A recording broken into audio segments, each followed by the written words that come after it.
Yo, what's up everybody? It's your boy 2KJ here, and the first domino of the 2024 season has fallen, with Pascal Siakam being traded to the Pacers in a pretty shocking trade, but not so shocking trade once you really think about it, as well as a trade that involves a team that sort of just nobody really thought would be here, but also does provide a pretty important impact as well.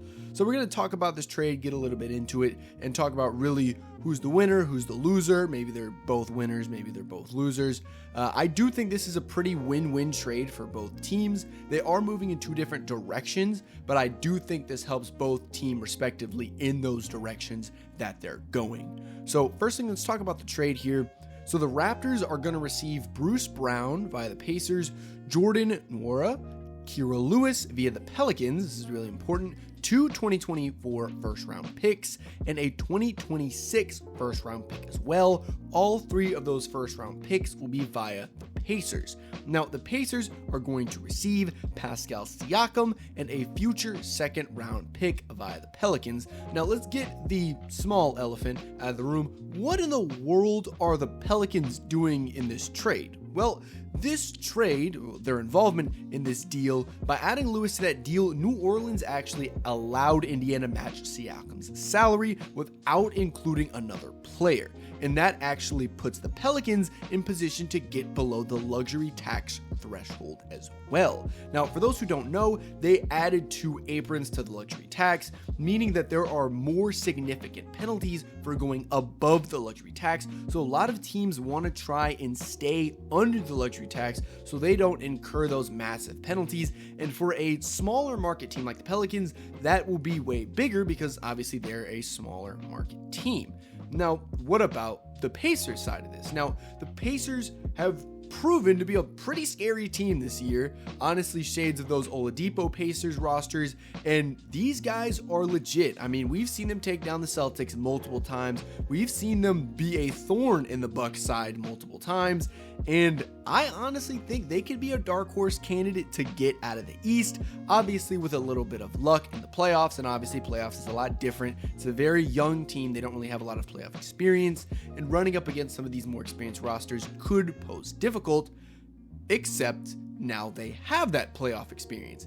Getting Pascal Siakam, a guy who was electric in the finals against the Golden State Warriors, and helping bring Toronto their first championship, brings to this Pacers team not only playoff experience, but a very, very solid scoring option and somebody to help our already budding star, Tyrese Halliburton, basically make him go off even more. I mean, Halliburton's averaging 23.6 points per game on 49% field goal percentage and 40 from the three, also going with 4.2 rebounds and 12.5 assists. I mean, the guy is incredible. Sometimes the way he plays makes you think that the Kings made the wrong trade, except that trade was also pretty win-win as well.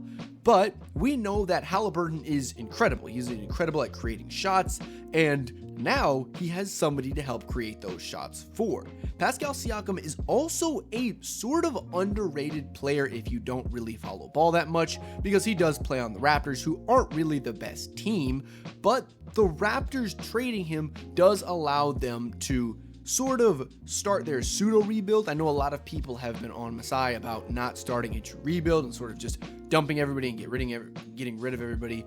But I do think that doing it this way allows him to sort of stock up on picks a la the Celtics when they stocked up on picks and they got Brown and Tatum. And also more recently, the Oklahoma City Thunder when they stocked up on draft picks, got Shea Gillis, and then they got, their whole host of fantastic players to make them one of the best teams in the West as well.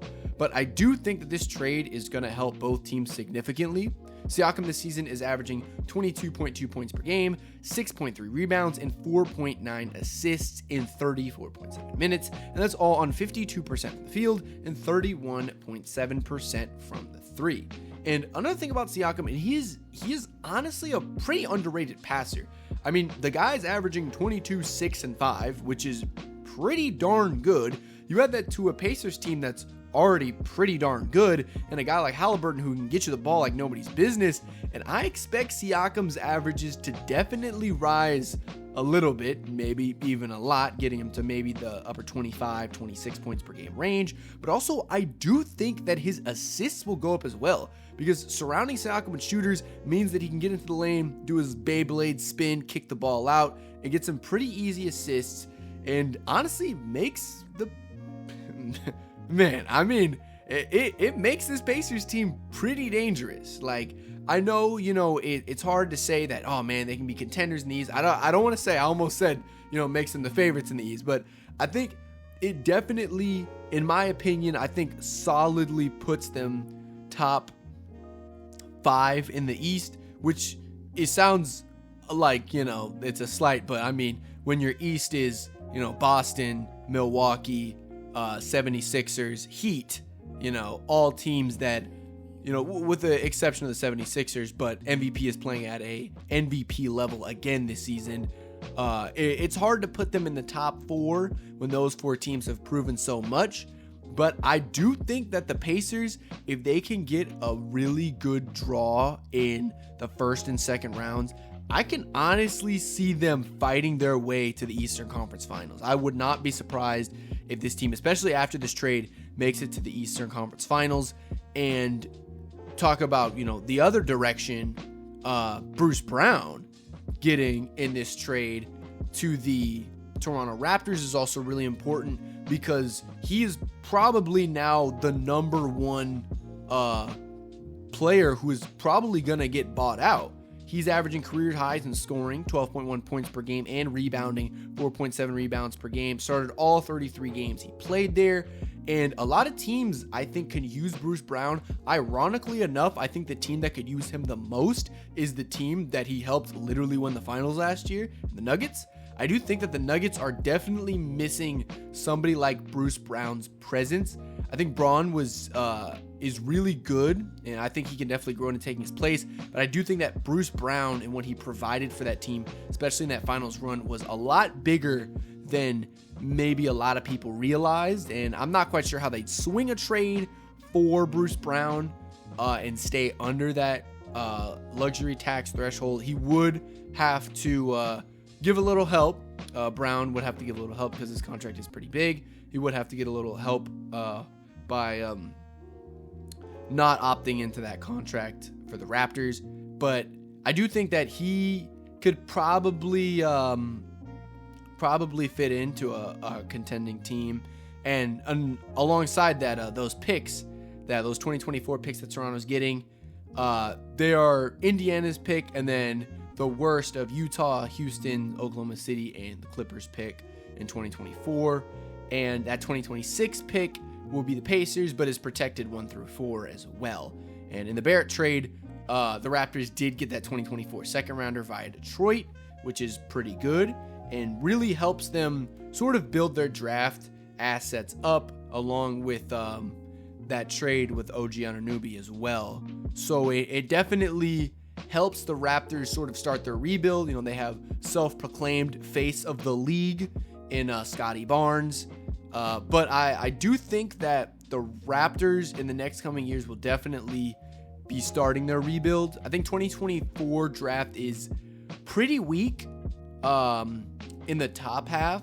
I do think that it is a very, very heavy sleeper draft. I'm a very big believer in some of these guys that don't really get national attention, but I have seen them ball. Hunter Dickinson is one of them. And I do think that this draft will be very middle loaded. It'll be one of those drafts that I don't think the top picks really are like sort of names that everybody's going to be talking about, is being known about, but I definitely think there will be some stars in that 2024 draft. And I do think that stocking them on picks will be very underrated, but I think it will pay off for the Raptors. But overall, I think this trade is pretty much a win-win. Helps the Raptors start their rebuild, gives Siakam a chance to compete. And, he was saying a bunch about like, it doesn't matter who we'll go to. I want to test out free agency. A lot of people were saying that he just wants to test out free agency. But he did say that he is very excited to, negotiate a contract with the Pacers, which is what I thought he was doing, sort of trying to build this bluff that who he was going to go to. He wasn't really sure if they were going to leave, so they didn't have to give up too much. Because really, the Pacers didn't give up anything. Like, they really didn't give up much. Losing Bruce Brown is pretty big because he has been pretty important this season, but getting Siakam in return is 100% going to make up for it in spades. You know, I think it's going to make up for it even more. It honestly makes them one of the best teams in the East. And obviously this trade is pretty win-win. Honestly, in terms of grades, I know a lot of people like to grade, A through F in terms of trade. Honestly, I think this is an A+ trade for sure for the Pacers. It's a stacked East, but they have proven that they are real. They have proven that they are not some Mickey Mouse team. They have proven that they can win in this East, and making this trade now in a sort of wide open-ish East. I wouldn't say it's exactly wide open. I think the Celtics and the Bucks are still Celtics, Bucks, Heat, still team to beat. 76ers, they can figure out why they just forget how to play basketball in the playoffs, will be for real. But they have proven to be very successful against those teams. So I think they notice that and they realize that this is their time. Raptors, solid B+ on a trade. 2 first-round picks in 2024 is great. Not really the strongest draft, so I don't really want to give it an A. But I do think that in the future, people might look at this trade a little differently if those 2024 draft picks do pan out like I think they will. Also, that 2026 first rounder is going to be nice just to have, just in case they want to swing trades for a couple of superstars, just in case Scotty Barnes does develop into, the face of the league. But I do think A+ for Pacers, B+ for Raptors. Overall, I think these are 2 incredible trades. And I think the rest of this NBA season is going to be really interesting. I think there might be some more trades in the works, but obviously we'll have to wait and see. But that's about all that's about all for me today. If you like the content, once again, don't forget to like, comment, subscribe, post what you think about this trade down in the comment section below. Just wanted to give a bit of my thoughts about this trade and about what really I thought about it, and I think how this is going to affect the rest of the season. But I definitely expect the Pacers to be a very scary team in the playoffs. Very, very scary team. I think they're going to be the team nobody wants to draw in the first round. 100%. 100%. I believe they are going to, whether they get, I think they probably get around 3 through 5 seed. I mean, I can't imagine being the 4 seed and having to play them in the first round as a top team, because you'd be on upset alert. But obviously, we'll have to wait and see. Put what you think down in the comment section below. Thank you guys for watching. Take it easy, and I'll catch you on the next one. Peace.